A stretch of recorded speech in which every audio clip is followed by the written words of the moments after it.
السلام الله عليكم ورحمة الله تعالى وبركاته وحاوي عاوة وحاوي وحسود ويننا ولكن أبوان كوسار أبوان نور حرات سجل وحاوي مدة إنه رصق عتمي عاصمة أمة الصومالية مقدشة ماضينا إن شاء الله تعالى عاصمة الصومالي استيت صومالي قلبت أما DDS كل بس اللي يقانو وحاوي هالكن أياه وحاوي عاوة حفلة رسول وين وحاوي وجود يارني أصحاب تقييمها بدن قايها بدن كسوق يبقى شيء أدبهم هتسيهين مركب كوبات وحال ليها أبوان سودو نينك وحاوي كهسي سمع معنا توين كي سمع معنا اللوجو ما يقانه وحارم مالين بصل يا براد الله إسكو شيء تي ويرد أسفي على اللوجو يقانه أبوان سودو أدي أدبان كوس سودوينينا بلين هذا ماشي صوتي متأديك سودوينيسا وحاوي مسكح هذا يمان كذا يوم حاوي مقال كوا جرش هذا وحاوي أضع كملا سيبصل يا برادو أي أول هاين وحاوي إن شاء الله تعالى أدي أدبان كوس سودوين هي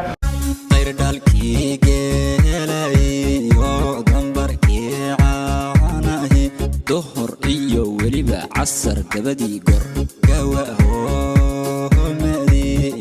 إذا ننتان صوت القضو أغا إيغا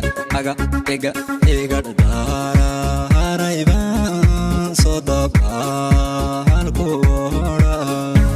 iyo mar labaad iyo mar saddexaadba magaalada Jigjiga caasimadda deegaanka ku soo dhawow waxa weeyaan walaalaha oo ku jecel dhalinyarada deegaanka ayaa ku soo dhaweynaysa soo dhaweyntaadana inta kaliya ma noqon doonte ilaa inta aan naga tagayso sida aan baan u wadaynaa insha Allah haduu Ilaahay idmo asxaabta sharafta badan ee soo qayb gashay ama xafladan ka soo qayb gashay caawana aad baan horta idin salaamaya waana mahadsantihiin sida quruxda badan ee soo qayb gasheen abwaankana aad soo dhaweyseen abwaanka waxa weeyaan runtii waa xandhi kara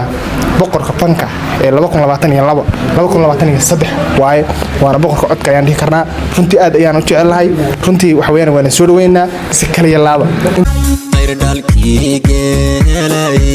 oo gambarkii caanahi duhur iyo weliba casar gabadii gor gawaaho madi idan intaan soo dalbado aga ega dharaaraybaan soo dabaan koora soo dhawo baan ku leenahay